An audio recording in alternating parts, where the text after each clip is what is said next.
If you could please take your seats, we're about to begin the afternoon program. Okay, don't make me take out the gavel here.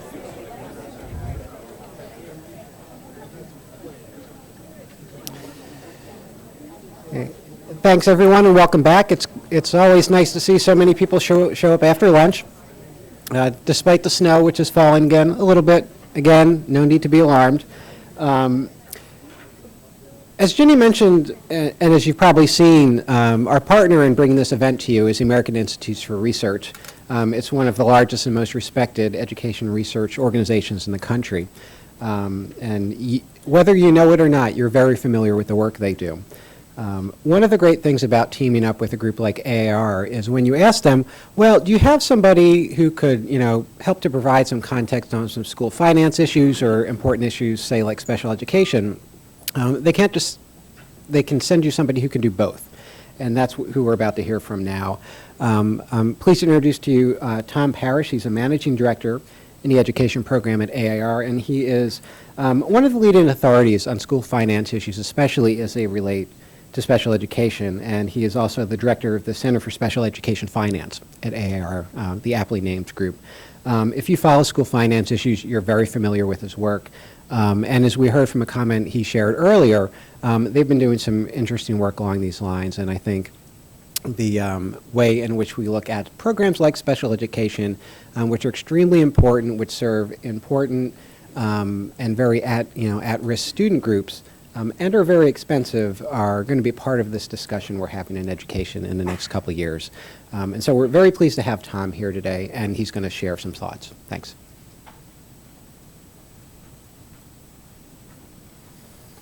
Thank you very much. Good afternoon. I'm very pleased to be here, and I'm always glad to see special ed get on the agenda because often only we hear about special ed is that sort of the complaint. I mean, why does it cost so much and why can't we do anything about it?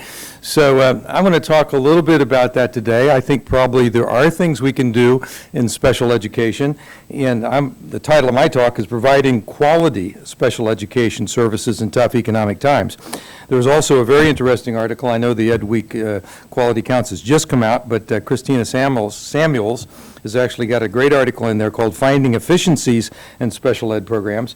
And she actually talks in that article about a district that I'm going to talk about. I already wrote this speech before I saw her article, but she got the district from me, so that's kind of why that replication. But I will mention other districts because I think it's certainly not the only one in the country. But I will talk a little bit about effectiveness and efficiency today, and sometimes you can be a pariah when you bring up topics like that, and especially in special education, because as soon as you raise the word efficiency, it's like, why do you want to cut our program? What do you mean about saving money? Why do we need, look, we need to spend more, not less. And, that's not really what the discussion in my mind is about. We probably underinvest in special ed, we very well may, but the real issue in my mind, and I think it's one that I hope is less controversial, is how do we squeeze the maximum potential out of every dollar that we have, because it's never going to be enough. There are always going to be limited resources, and you think about the daunting challenges, especially around all kids, and especially kids with disabilities, who are some of the most challenged populations we have. It's probably hard to overinvest, but it may be possible to invest poorly. So it's really important to make that distinction, and even in terms of if our desire is to do more with less, and we know, if we've heard anything this morning, that we're not only lean, we're going to get leaner. That's pretty clear. And so when we're getting leaner, we can also get meaner, in the sense that we have a little bit more of an edge about what we're doing and making sure we're doing that as effectively as possible. As Karen Hawley-Miles said today, this could be a tremendous opportunity to really rethink some of the things that we're doing. So I'm going to talk a little bit about that today. We've been doing a project in California, and we've thrown some variables in the equation. We've tried to identify districts that are clearly beating the odds in regard to special ed performance. Now, in this case, we're talking about academic performance on standardized tests. Is that all we care about for special ed kids? No, it's not all we care about for all kids, but it's an important indicator. And it's hard to argue that kids with disabilities are getting what's required by law, a free, appropriate public education, if less than 10 to 20% of them show that they're proficient on reading and math. Most kids with disabilities are not cognitively impaired, and so there's every reason to think that they should do as well or perhaps better than other kids, and yet we see this tremendous gap. And the analysis suggests that we found districts that are really beating the odds, so I'll talk at least about one of those, and I'll mention a few others. And we've also found that it's not just a function of spending. It's not to say, again, that more spending wouldn't help, but we certainly find districts that are spending quite a bit in which the results are pretty poor. So the real issue I think about is who's performing well, and are there things we can learn? So I've really enjoyed the discussion today where people have said, how did you do that? I think we need more discussion like that in education. So let me give you, I'll turn to that example, but let me say first just a little bit about what we know about special ed spending. Funding, that is. In a sense, we don't know a whole lot. In the sense that the most current study was done over 10 years ago. NASD did produce a document this year that you may be interested in. If you're interested in this topic, where they summarize formulas across 50 states, I'd recommend it to you. But in the last expenditure study, based on 99-2000 data, we know that we're spending about twice as much on a special ed student. We know that the support for these programs come from federal, state, and local sources. And when you're in D.C., there's a lot of talk about the federal dollar, but the federal government is the junior partner in this partnership. Maybe 20% comes from the federal government, the rest from states and localities, and which is the bigger depends on the state. We also know that after 30 years of continuously rising, the percentage of kids in special ed rose for 30 years. It's now that started to drop just a little bit.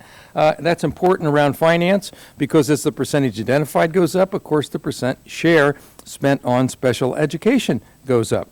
Now, in the last couple of years, it's actually dropped a little, and it's now at about 13.5%. So given the fact that this percentage has dropped slightly, the percentage of kids in special ed, then we might predict, although we don't know for sure, that the percent spending on special ed, the percent share that special ed takes, has actually declined a bit or held steady. That would probably be wrong. The major reason we probably think that would be wrong is a couple. Number one, we know that the kids being identified into the category learning disabilities, generally considered one of the milder categories, is actually declining, or that rise has started to decline, and autism, other health impairment are rising. So there's some reason to think that the more expensive kids are increasing, while the less may be less proportionate. But the other most probably major reason is that, as we all know, in tough fiscal times, we can make cuts in some areas. And the one area that's pretty tough to make cuts in, because kids with disabilities actually have a legal contract to the services, is in the area of special education. So there's a real dilemma in terms of providing quality services to all children in a time of fiscal constraint. So in this time, this situation, what can we really do about this? Let me just say a little bit about what we found when we look across states is one place I think to look.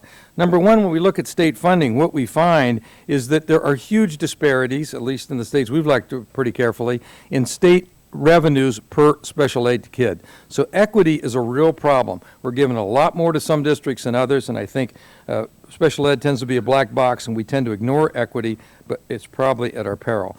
Number two, we see vast disparities in spending. So before I was talking about state aid, but also spending. Some districts are spending an awful lot, some are spending quite a little, and that probably needs to be looked at as well.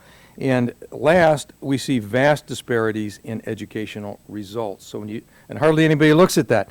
Hardly anybody looks at the performance of special ed kids, even though it's very much a part, as you know, of No Child Left Behind, and a district can be in program improvement just because of special ed kids.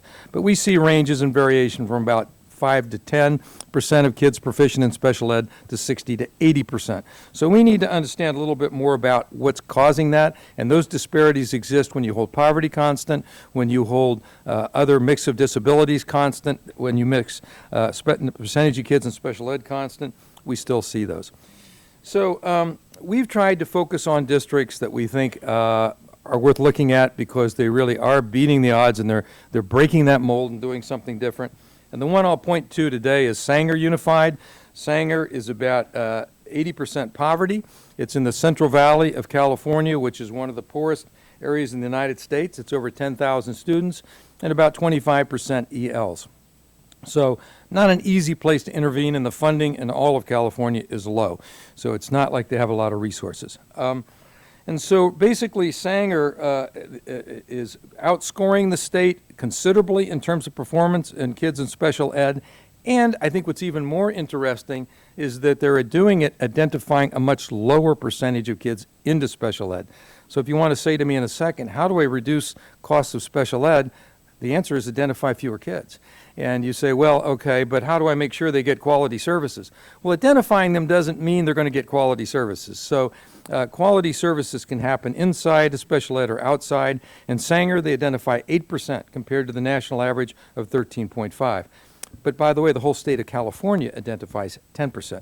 So huge variation in the percentage identified.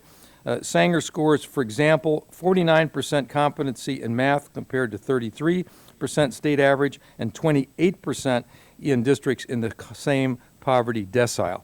So the opportunities for these kids are much greater, and by the way, all kids in Sanger are doing much better than you would expect. How do they do it? They talk about a strong belief and commitment that all children can learn. They talk about full access by children to mainstream classes. They use RTI to intervene early and assess progress regularly. And last, they use professional learning communities where general and special ed teachers work together. And, by the way, psychologists, who they don't suck up spending all this time just doing assessments, but actually work as a part of the team to serve all kids. And they've had these amazing results. So if you do what Sanger does, will you have the same results? Maybe not. But we need to find the Sangers, in my mind, and to learn from them. Other ones in California, we identified Kerman, Upland, and Val Verde. We've got a report that's coming out quite soon about this. I think I'm out of time. But in a nutshell, I think that we very well may need more money in special education, but I think that if all the discussions about the 40% at the federal level, or how we get more money, or is it adequate, and less about how we're using it, I think we're really missing an opportunity. And I think in the long term, if we want the strongest possible strategy for getting more money in special ed, I think the best thing we can do is showing we're using current money especially well. So, thank you.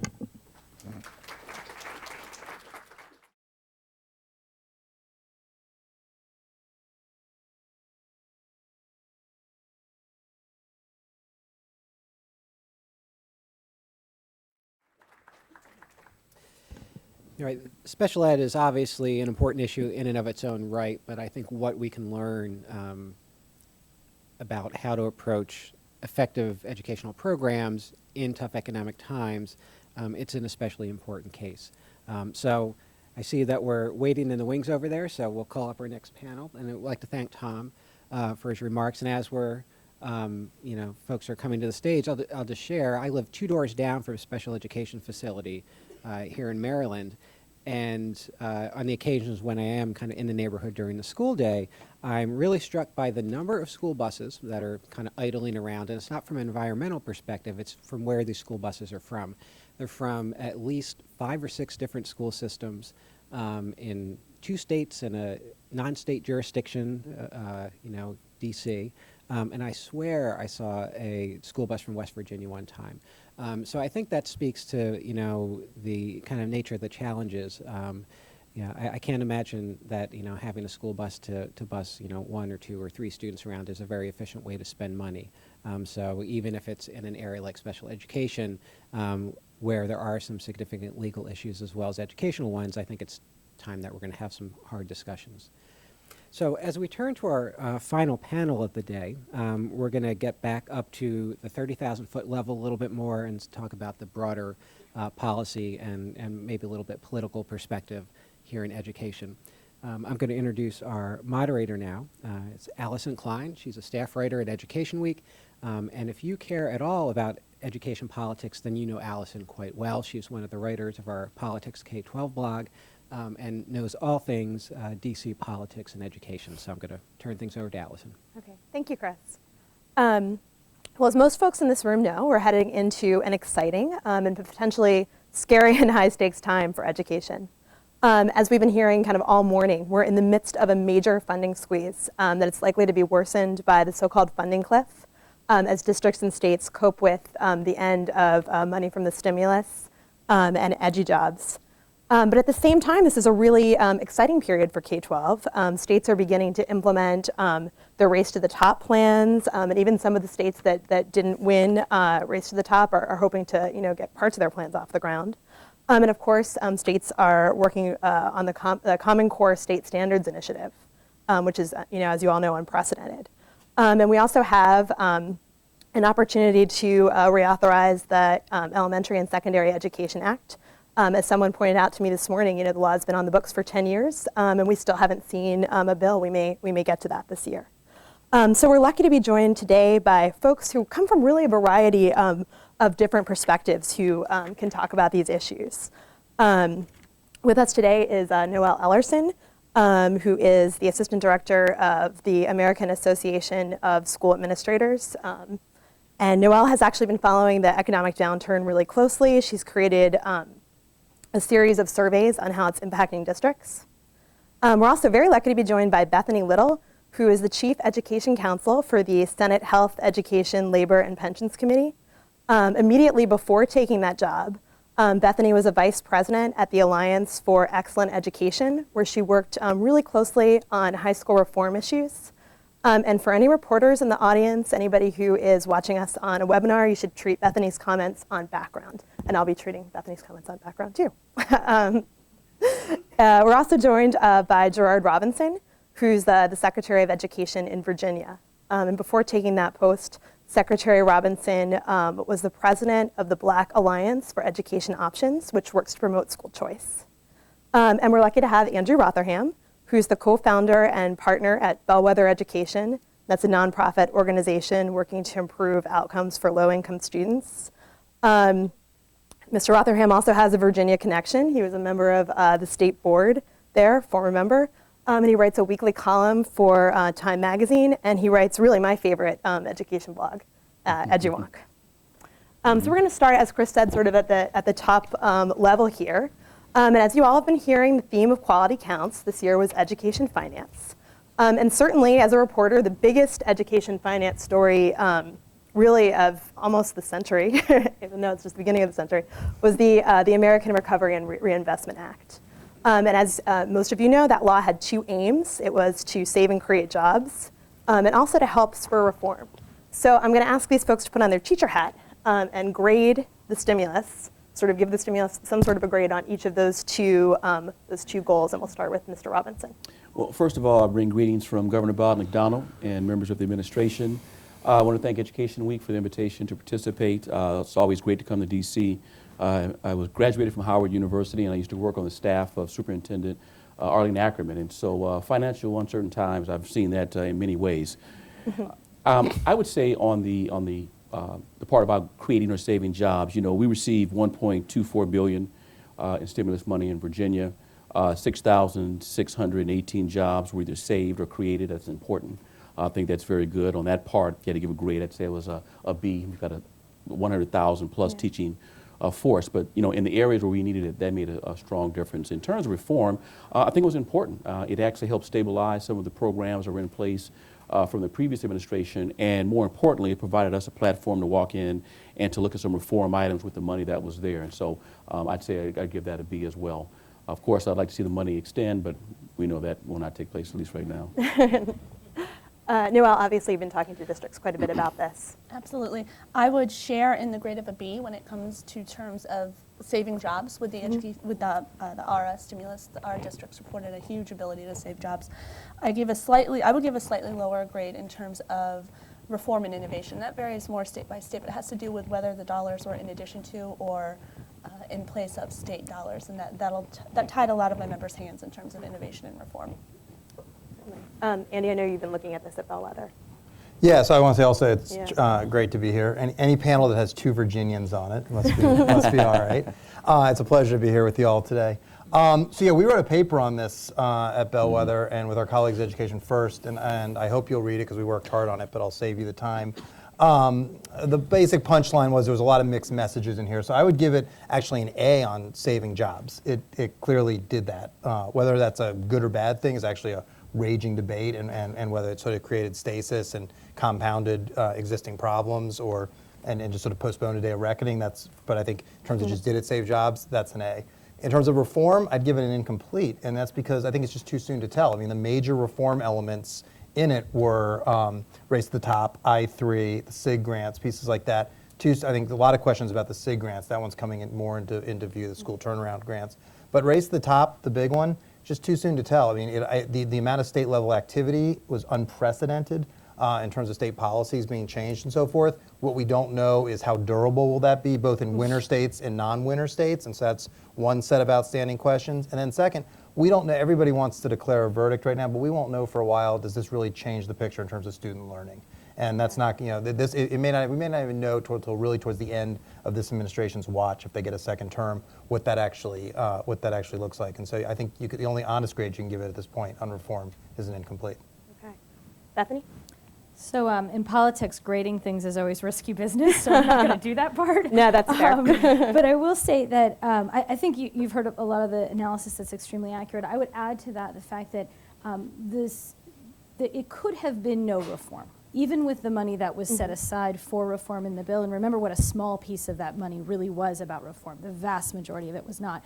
With what was set aside for reform, it truly could have been no reform because the outlines for that were really sketchy in the legislation. And so where I do think this bill did us a great service was frankly understanding where this administration, the Obama administration, was going to go with education reform, where they were going to push things, and giving them an opportunity to step out of the box strong and really take some forward motion on reform that I don't know that we would have seen otherwise. So I do think with a fairly simple outline, they went about as far as one could take reform. To Andy's point, I think we're not sure what the outcome of all of that will be, but we are certainly off to a stronger start than we would have been without this bill. Okay. I think that's fair. Well, Bethany's former boss, Bob Wise, who heads up the Alliance for Excellent Education, gave me actually one of my favorite phrases when he called this, what we're heading into, education's General Motors moment. Where he basically said we need to really ramp up the quality with fewer resources. So, I mean, you all wear different hats, but kind of what policies and structural changes really would you encourage, or do you think states and districts should be looking at to get the most bang for their buck going forward? And I think, Mr. Robinson, you're a good person to start with. Well, sure. We walked into the state having to look at a $4 billion cut. We've had a tremendous amount of money invested in K-12 over the decade, but this is the first year to be some changes. And so, of course, the first question from any crisis, for me, would come creativity. We simply have less money to work with than we did before. That's just a fact. And so we've got to find creative ways to make it happen. And so what some superintendents and what some state leaders have done is come to the table to find innovative ways of trying to either work across the border, district lines, to see how we can support each other on that program. Number two, and I think this gets to Andy's point, while there may be an incomplete on where we are with SIG or with I-3, the fact that you had so many non-educators, in my opinion, for the first time weighing in on, wow, maybe this money could make a difference here, that was important. So at the state level, we're clear, here's the pot that we have to work with. We've got to be more creative. I'm not focusing so much on the crisis because I'm sure that we'll find some creative ways to do it. And I'm seeing some of it bubble up from the local level. We've heard today a little bit about, changes to class size, changes to evaluation, things like that. Is that something Virginia is looking at, changes to pensions even?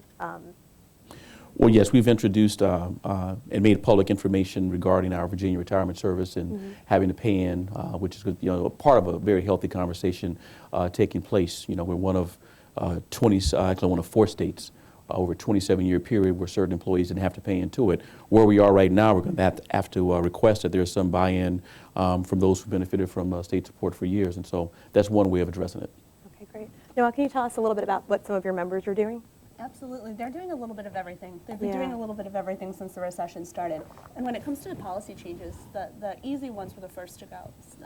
Eliminating field trips, doing unnecessary travel, and they've just come closer and closer to where you are in terms of increasing class size, laying off teachers, those areas that directly impact student achievement. Going forward, the easy policy decisions are gone. We see more and more members looking at how their salary schedules are structured and their pension benefits, whether they're paying it at the state level or the local level.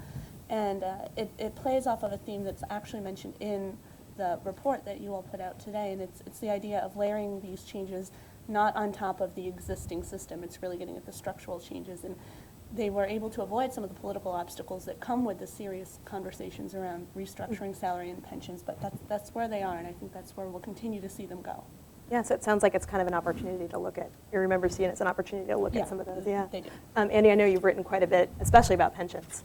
Yeah, so I mean, I think the big thing, when I read the Quality Counts, which is a great report this year, I mean, the big takeaway it struck me is a little bit what Noelle was getting at. There's this disconnect between sort of where we are and where we need to be. And then on certain measures, there's sort of simply a great deal of complacency in terms of some of the input measures, whereas the output measures I don't think are where anybody would want us to be.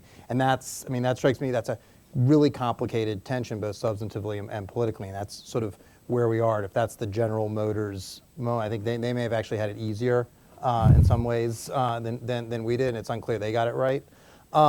So the pension piece is a huge piece. We're going to start to have some tough conversations around, I mean, the money is simply not there. If you look at the spending trajectory over the last 30 years, it's not going to continue. Even if we got serious about requiring states to actually contribute the amounts they're supposed to contribute to these funds, a lot of them have been underfunding them, make realistic assumptions on what they're going to earn. A lot of the ways, you know, the lead to Joel Klein's piece in the Wall Street Journal the other day, whether you thought it was right or not, was a terrific piece, that Bernie Madoff's in jail for predicting fictitious returns to investors. States are doing it every day, and yet it's business as usual. I mean, that is sort of the absurdity of this. We're going to have to get on top of that. And even if you get on top of all that, these systems are simply not sustainable in a lot of places in terms of the caliber of benefits they're providing and the funding that it's going to take. And it's going to, so I think that's the first issue, and that is obviously a really complicated issue in terms of in terms of politics. Secondly, we just have a demographic issue. I mean, the demographic burden in our country for a long time, and I don't use burden in a bad sense, just it's been on young people. It's going to be on older citizens, just in terms of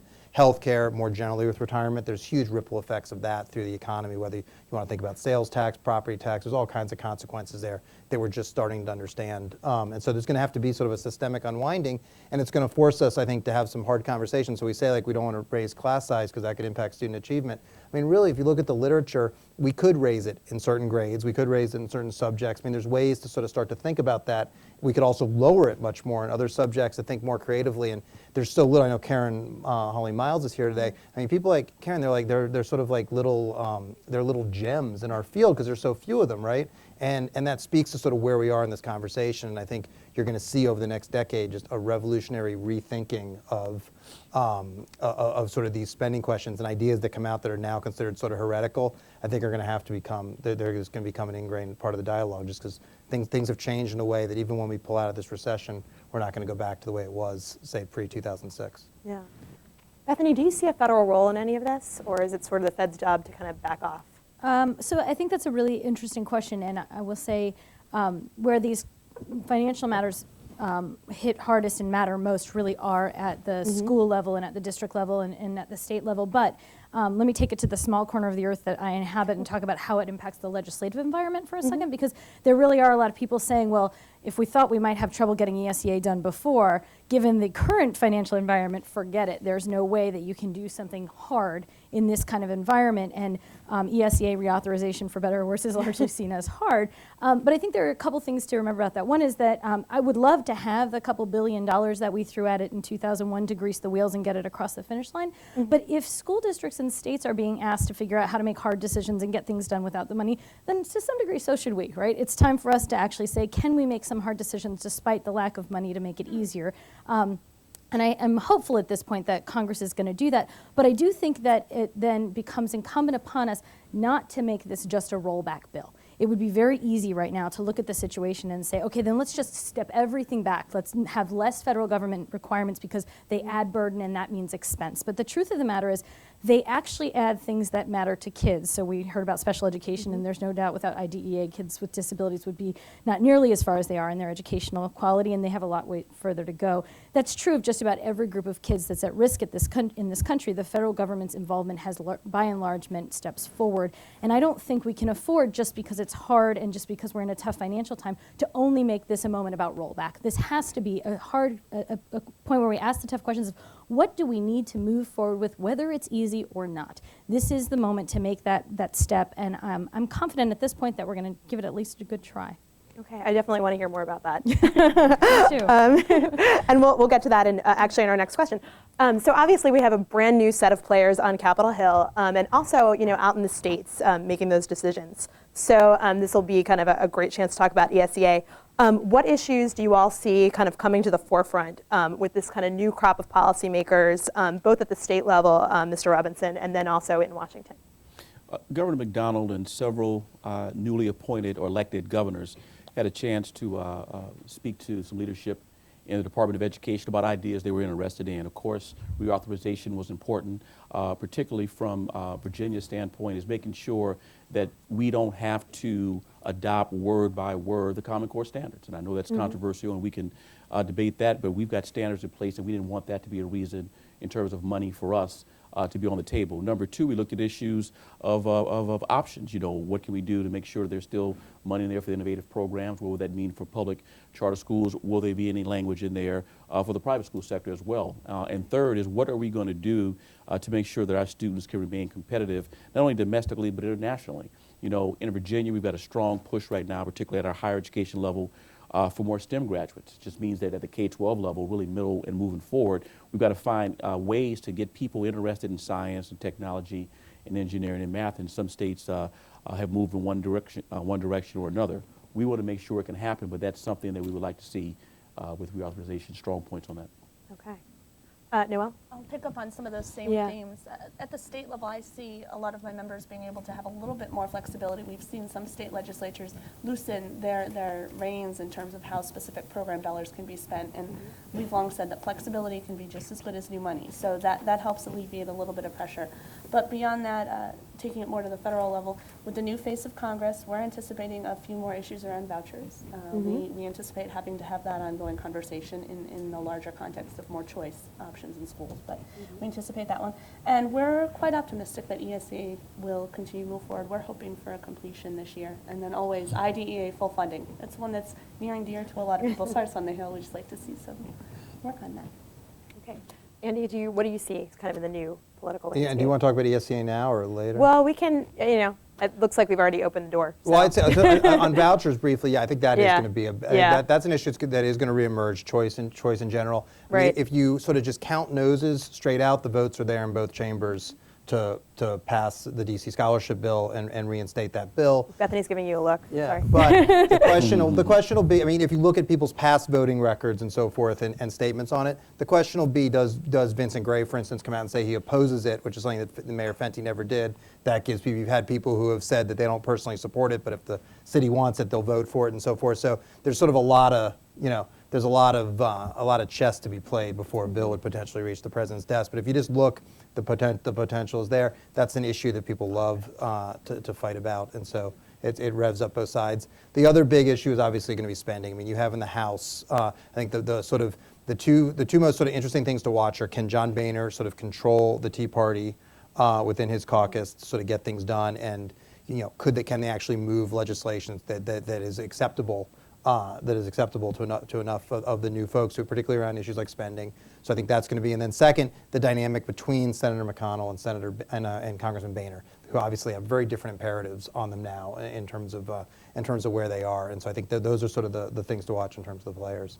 If you want an answer on ESEA, I guess it's a peculiar thing. You and I have talked about this. We do a survey once a month. John Bailey and I do a sort of Washington Policy Insiders, and steadily through the fall, people have gotten more and more bearish on the prospects of ESEA happening, but the fundamentals sort of haven't changed during that time. Even, I think, arguably with the change in control in the House and the loss of some Democratic votes in the Senate, the fundamentals haven't actually changed that much. People have just become more bearish, which I think to some extent it becomes a self-fulfilling prophecy, which the administration probably has an opportunity to sort of push through. right now. So that's one sort of analysis. The other piece, though, I will say is I think people are further apart than it looks. And when you get under, education is a bipartisan issue. It's sort of a valence issue. Public safety is public safety is a bipartisan issue too. But try having a gun vote. Right. Even in the wake of just what happened the other day. And so I think when you get under that, you start to get specifics around teacher effectiveness, choice. Some of these programs you're going to start to get into. It's going to potentially get more contentious, and it's frankly going to be pretty interesting to watch. But this is it's a lively process. What happened the other day could people forget. No Child Left Behind. A big part of that was the urge after 9/11 to do something. What happened the other day was a trauma. It wasn't a trauma on the scale of 9/11, but it was certainly a political trauma that should cause us all pause. The impact of that, sort of when the dust settles, it may be, look, if you're a cynic, like I sort of am, it may be no impact. We'll be back in 2 weeks. We're going to be back to business as usual, or it may have an impact. It may actually change the culture a little bit. So, I mean, this is, as Yogi Berra said, you got to be really careful about predicting the future. Yeah, and I think that's a good point. I don't know if tying the shooting to SSEA reauthorization, that's a story that we want to write. But anyway, moving on to Bethany, I know obviously you know more about this than anyone probably up here. What do you expect to be sort of the main issues? How likely do you think? What are some of the pluses? What's helping SSEA's case in terms of getting it done this session, and what are going to be some of the roadblocks? So it's interesting to hear vouchers come up because it actually hasn't come up in congressional conversations in a long time, and I hope that isn't the type of discussion we go into, because I find it really unproductive and frankly a lot of a sideshow to some of the decisions we could in fact make together where there's a lot of common ground. And really I say that in the truest sense of bipartisanship. There's common ground that's not comfortable for either side, but is in fact somewhat shared. And if we can find our way to that common ground, I think we have a lot better chance than if we kind of dissolve into conversations about vouchers, which are really never going to be the solution on public education any way you look at it. But I think that there's on the helpful side, Boehner is a key player in this, and it is going to be very interesting to see what his interest is and where he wants to go with this. People recall that he was the chairman when we wrote ESEA last time. He was the NCLB chairman in the House, and so he does have a vested interest in seeing something happen that's a positive on education, and whether or not he decides that this is the thing that they're going to reach across the aisle on and do, I don't know yet, but that would, even a signal on that front would accelerate significantly the likelihood that we get across the finish line. And so I think that's a key thing to watch. And then from the Senate side, I think that there's still a lot of positive momentum, a lot of people who are really interested in making this happen. The question is whether folks feel pulled by the politics away from the policies. And there was a lot of common ground on policy, and I don't know where the election leaves that. I think it really remains to be seen, because it's a choice almost about whether those politics have to impact those policies or not. They are always tied, but they're always tied, but they don't always have to be in opposition to one another. So we'll see what happens. Okay, great. We're actually going to take some questions now from the audience. If you have a question for somebody on our panel, if you just raise your hand, and folks will get to you. No questions. Oh, here's one right here. Go ahead, Roberta. My voice doesn't carry, so despite having been a cheerleader. It's not so much a question as a comment. I just want to say I applaud Andy for having given an incomplete grade, because one of the difficulties we've had for the last 10, 15, 20 years is reformitis. Every time we get a new governor, every time we get a new chief state school officer, we get a new reform where we change the names of things. It confuses people, and it's like a patchwork quilt. Nothing is carried through to fruition, and we're grading ourselves too quickly and unfairly. So I want to applaud you for that grade. And normally I wouldn't want an incomplete, but thank you. My dissertation advisor would tell you that I'm extremely familiar with them. So.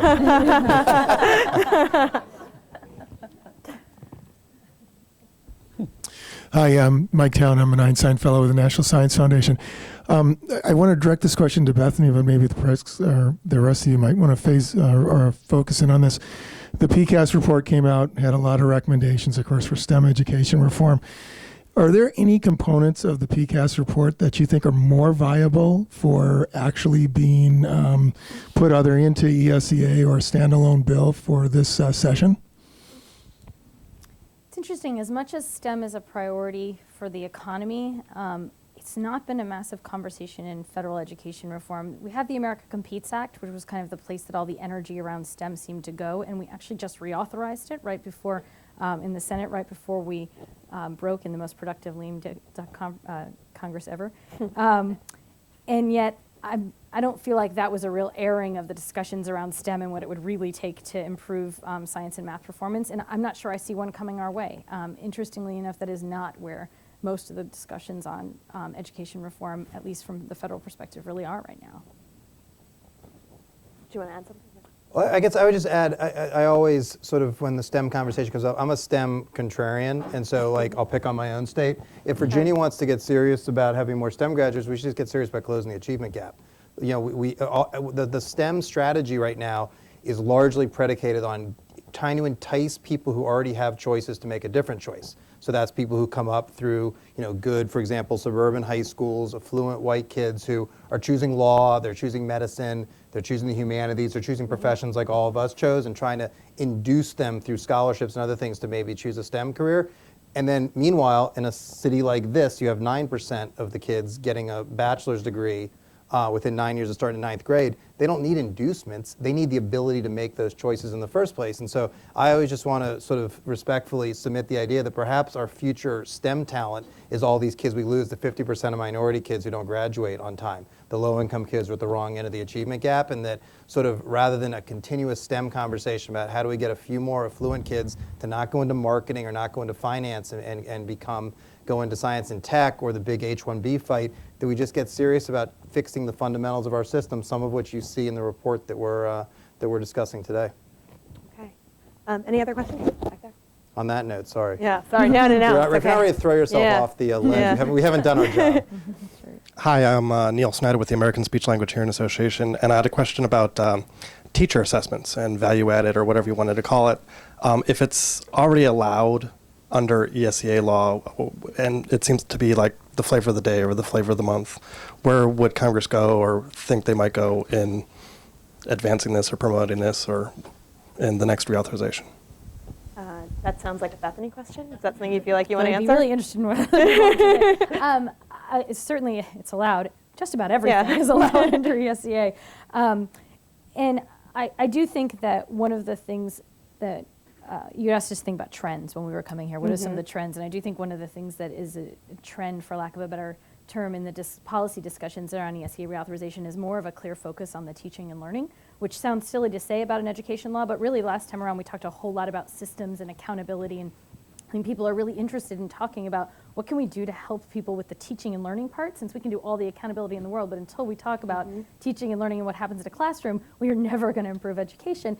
And teacher evaluation, and I would couple that really with no space between them with support, professional development, call it what you want, but teacher evaluation and support programs is one of those areas where people see promise, because for a long time that has just been dead space in the education reform conversation, that we've had these 99% of teachers are effective in a district where 15% of kids are reading at proficient. Really? That's crazy. And yet that is the reality in districts across the country. So having a system that actually allows us to know which teachers are succeeding and which ones aren't, help the ones that aren't, use the ones that are to help the ones that aren't, that would just be a huge leap forward for education practice. And this is one of those areas where policy could in fact leverage something positive in practice. So I think there's a lot of interest. I talk about it like an evangelist, but I think there's a lot of interest in this, in the policy arena as it relates to ESEA, and I do think we want to find ways to leverage that. I don't know exactly what that looks like. I think there's a lot of room for experimentation. One of the big challenges is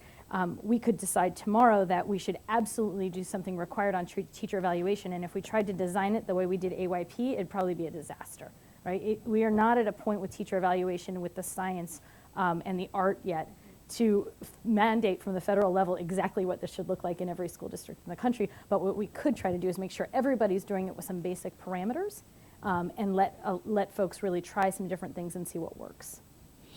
And just to add on to that and to piggyback on Andy's point, one way to really affect the STEM education is also encourage people to become school teachers in this area who are competent. Yeah. I've had conversations with 37 schools of education, a chance to speak to a number of their deans. Over the last 2 years, they put in programs to attract people to go to a school of education to become a STEM teacher who may have taken his or her degree and gone to work in industry. And I'm glad for industry. We've got to attract people in there, and for those who have a natural interest to make sure they're involved. So there's definitely a role for schools of education to play in this as well. And there's some super cool programs that let teachers do, like if you want to be a scientist, they actually work with industry. You can do real science over the summer, not sort of fake, sort of, you're sort of there to dress up the office, but you can actually do real science, and then you can teach the rest of the year. So if you sort of think creatively, there's all kinds of inducements, not just raising salaries and so forth. That's a piece of it, but all kinds of inducements to get people in. And probably a unique way of dealing with the value-added question in the input side. Okay, that was a great answer. That was a great answer to that question. Anybody else have a question out there? Any other question?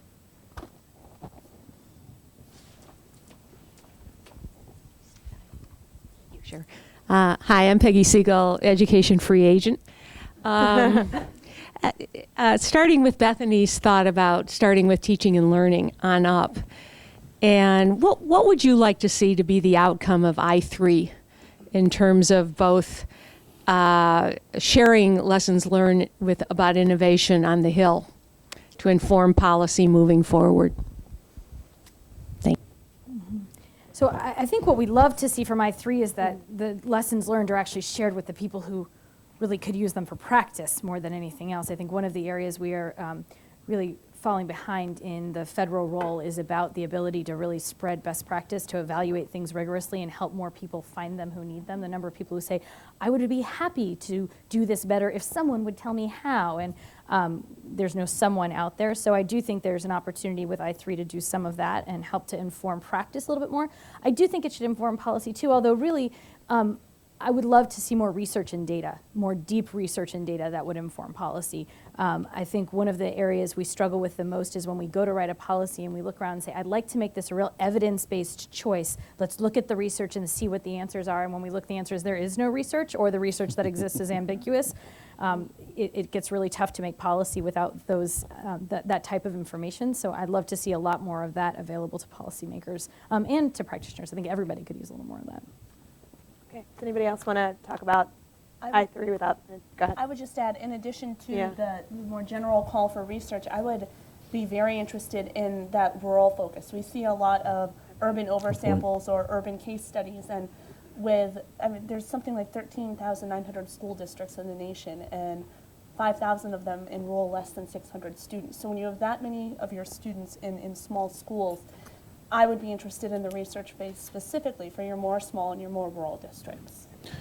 George Mason, James Madison, Virginia Tech, and a few other institutions for higher learning in Virginia came together, submitted an application, won $28.8 million, actually $25.8 million, to work with about 40 school divisions in the Commonwealth on the issue of science teaching and science education. Now, here are 5 institutions who otherwise may not have had a incentive to come together to write it versus writing it as an individual. Because of the crisis became the creativity. And so I think this is going to be tremendous for the Commonwealth, and what we learned there from the role of public institutions in working closely with school divisions, rural and urban, will be tremendous for, I think, Commonwealth and country. Okay. I have time for a question up front. Just a kind of a follow-up. I think the notion about evidence-based practices is important, but your comment about people are saying, I'd be glad to do it if somebody could show me how or give me an example. And as a researcher, I think ambiguity is probably just a characteristic of our trade that's not going to go away.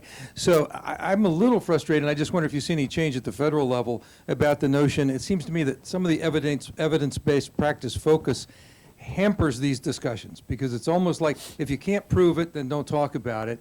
And I just think that the state of the art in education is going to have to be a little bit relaxed, or we're just not going to have these kind of discussions we need. And I don't know if you share any of that, or if that's going to change at all. Yeah, I'm sure there are some areas where we've somehow let research and evidence hold us back, but I find far more the opposite, which is people run with their opinion, people run with their theory, people run with what worked for their cat, and really could care less what the research tells them. And I say that for practitioners and for policymakers and politicians. And so I do not see a whole lot of areas where we have an abundance of research and choose to go in the wrong direction. It does happen. I don't want to pretend it doesn't, but or a whole lot of areas where we end up paralyzed and unable to make a policy choice because we lack research. I almost wish that would happen sometimes. If anything, I think people are apt to say, I don't know if we have enough evidence on this, but my daughter likes it and she's a teacher, so I'm going to go with that. You see a lot more of that in policymaking than you see, I'm going to base this on all of the best research and make an informed decision as a result of that. At least that's been my limited experience. Maybe it looks different at the state and local levels where everybody really just deeply makes policy decisions based on the research. I think it's I think it's a pretty salient point. I guess my slice would be a little different. I think you can make a pretty daunting and depressing list of serious gaps between research and practice right now, and research and policy, and that cuts sort of all over the place, and it doesn't cut just in the way that like the reformers are right and the establishment's wrong. It's all over the place.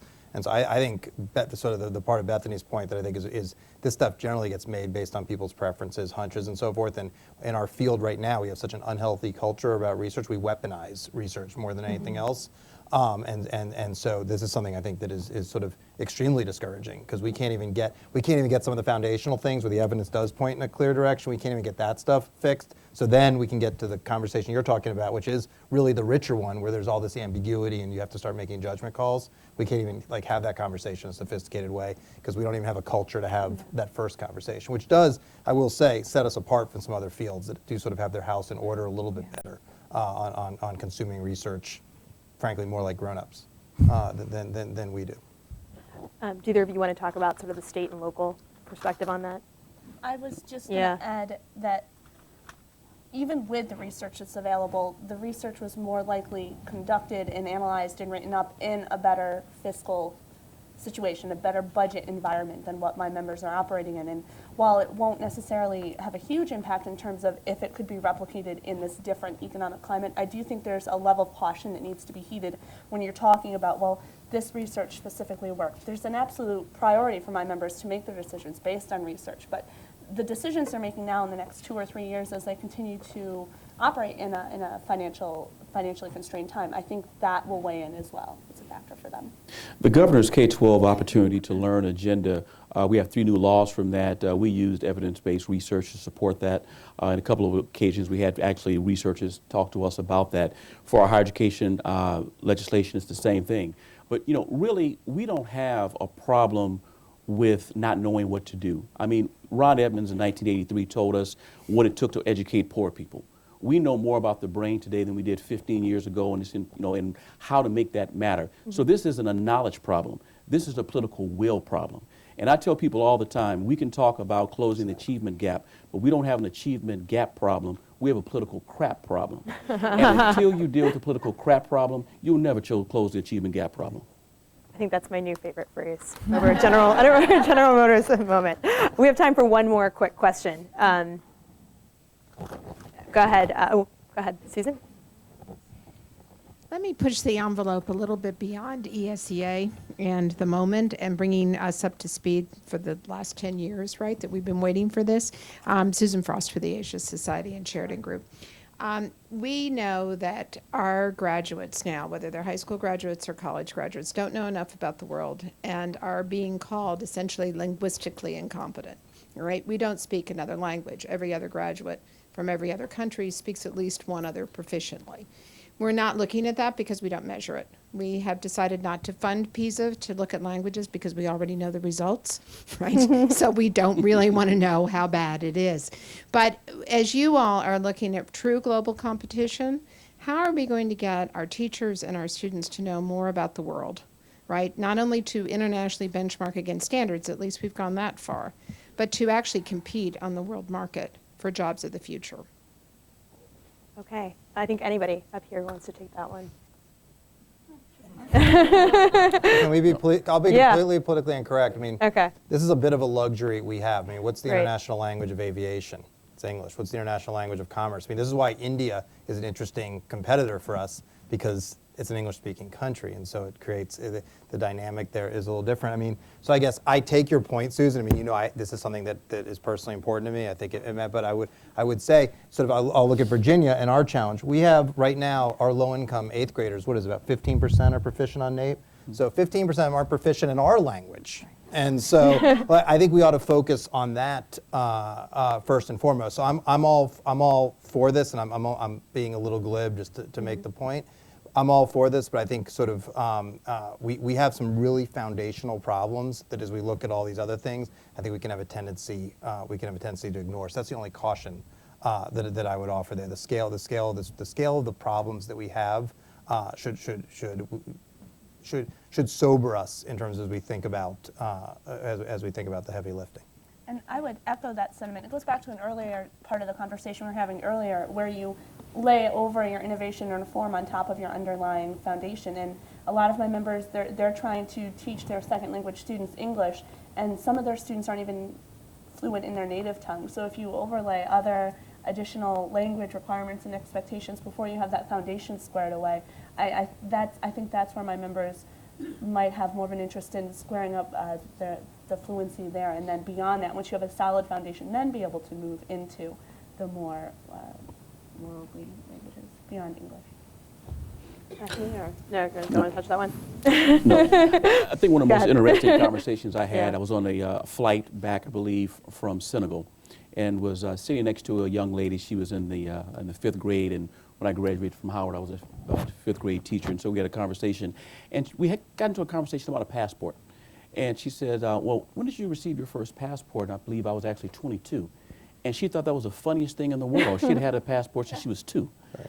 And so automatically she knew, like many of those who live in different countries, the passport physically is a way into a different world. Well, one way we can reach that in the Commonwealth, particularly in our rural areas, through technology. Mm-hmm. Now, Southside Virginia, through a grant from the National Science Foundation, created a program where the students in Southside Virginia, one of our poor sections of the Commonwealth, are having conversations, interacting with students in Russia, in Brazil.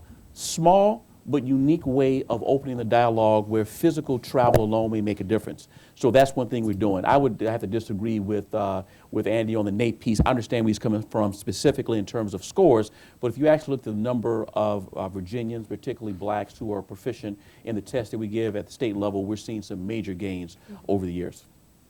So does that speak more to the NAEP or Virginia's test? Sorry. The other thing on this, though, when we all talk about teacher shortages, you always hear math and science and STEM. Language teachers, it's a big shortage area, and districts struggle, and it's one of these things that sort of doesn't get in the sort of national conversation. You always hear about teacher shortages in math and science. You never hear about them in languages, and it's a big issue, and it's caused by all the same problems.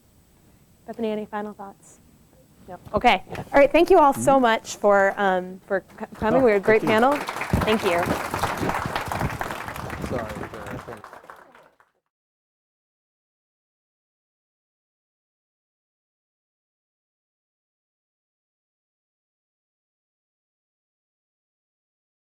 So, ladies and gentlemen, you heard it here first. The That was real pretty problem broad. Thank is you all political so crap. much. And a call from a very senior aide to Congress calling for more cat-based research. But in all seriousness, I'd like to thank our panelists again. That was a wonderful discussion. I think we got some real, those of us who like inside baseball when it comes to education, I think got a lot out of this. So thanks a lot. And to close out the day, I'm going to turn over the podium one last time to Ginny Edwards, who's our president and the editor-in-chief of Education Week. And she's going to pull together some of the thoughts that came up throughout the day and wish us on our way. Well, I'm not going to do too much dot connecting because I'm somebody who meets her deadline, and I will not keep you past the class bell. Very quickly, I'm going to react a little bit to this question, Susan. You asked about sorry, Susan. I read heard your question a little more broadly than just proficiency in language. Maybe I misheard it, but just having an internationalist view. And as a proponent of someone who thinks that this country could be well served by understanding our place in the world, I just wanted to give a nod to your question a little more broadly than I think it was addressed. And I'm going to Finland on Saturday, and I'm particularly excited about that. Okay, number one point I want to make is the role of QC, which came up, the role of quality counts earlier in the day. It's very much the fact that we pull this thing together into what we believe is a coherent policy framework based on research, based on the best thinking of the best people we could tap into over the past 15 years to be a conversation starter in states, in districts, and even in school buildings. We think it helps folks think about what priorities need to be and what the story they're trying to tell themselves about how their own education policy will work. So that's what I want for you to take away with respect to quality counts. Number two is we don't know much about the future. I don't have to say much about that. We seem to have a funding cliff looming, and things are going to get worse before they get better with respect to the economy, which is, or the amount of money may be available, if not the economy. So that's what we can say, that the future, though, is we don't know what's going to come, that we all will have to do more with less at both the SSEA level, state education agency level, as well as the local district level. I like the formulation of talking about the need for efficiency, the need for, as kind of a continuum, the need for efficiency, the need for restructuring, and the need for dramatic innovation. And thinking about efficiencies is probably pretty easy to accomplish, restructuring being harder and dramatic innovation being harder still, but we've got to nudge ourselves along that continuum to at least to get to the point where we're doing some serious thinking about restructuring. And then it was Gina's point at the very beginning of the day that's been echoed quite a bit through the day about the need to focus on implementation and on practice. And even though I am as big a policy wonk as is in this room, and I love policy, I love it up here, but really what we're talking about is teaching and learning, and that happens on the ground. And we need to be thinking about how all this policy is getting implemented. And related to that is how we will innovate, in not just on just the policy level, but on the implementation and execution level. And so I wrap up by saying that I love the little conversation right at the end about the importance of dissemination of information, or whether, Andy, I don't know if you're still here, whether you were, the notion of whether this field even demands information. I happen to believe there is a lot of good information out there, and that people would be, that we need to keep encouraging people to want that information, to then use it, to make these decisions, to then make things better. And I'll start where I began, which is I'm very optimistic about the future, and I see opportunity in this moment in time. I think people are more engaged than ever. I was optimistic to hear about the timetable that some folks are seeing for ESEA on the Hill, and just in general, I think we can make some progress in this opportunity we have in kind of a bad situation. So thank you all for coming very much. We appreciate your interest, and please reach out if we can give you any specific info you haven't gotten already. Thanks.